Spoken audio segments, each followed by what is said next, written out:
তো hello guys, দেখতে পাচ্ছ আমি একটা লাল টুকটুকে শাড়ি পরে রেডি হয়ে গেছি পুরো নতুন বউয়ের মতো। তো আজকে আমাদের একটা শ্রাদ্ধ বাড়িতে নিমন্ত্রণ আছে, মাটিয়াড়িতে। তো আমরা আজকে সেখানেই যাব। বাড়িটা পুরো গঙ্গার ধারে। আর এই যেটা দেখছো এটা আমার ননদ, ও একদম রেডি হয়ে গেছে। তো আমরা বেরিয়ে পড়েছি মাটিয়াড়ি যাওয়ার জন্য। তো আমরা এখন মাটিয়াড়ি চলে এসেছি। তো খাবার সময় পুরো ভিডিওটা আমাদের করা হয়নি, কারণ একটু বেলাটা পড়ে গেছিলো। আমি আগেই বলেছিলাম বাড়িটা একদম গঙ্গার ধারে। তো সেখানে একটি ছোট পার্ক আছে। তা আমরা খাওয়া দাওয়ার পর ওখানে একটু ঘুরতে গেলাম আর কিছু ছবি তুললাম। তো পার্কটা বেশ ভালোই লাগছিল, গঙ্গার ফুরফুরে হাওয়াও দিচ্ছিল।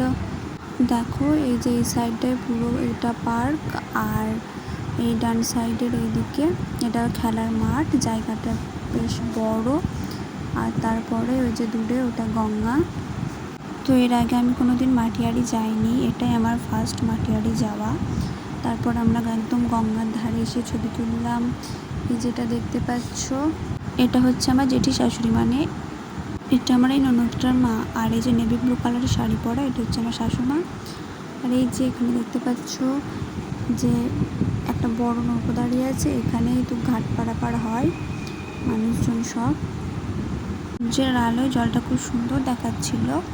আর এই যে এখানে বড় বাড়ির মতো এটা দেখছো, এটা আসলে বাড়ি নয়, এটা হচ্ছে মাটিয়াড়ির সব থেকে বিখ্যাত মন্দির, রাম সীতার মন্দির। একটা টাইম এখানে খুব বড় মেলা হয়। তো তারপর আমরা বাড়ি চলে আসলাম। দেখা হবে নেক্সট ভিডিওতে।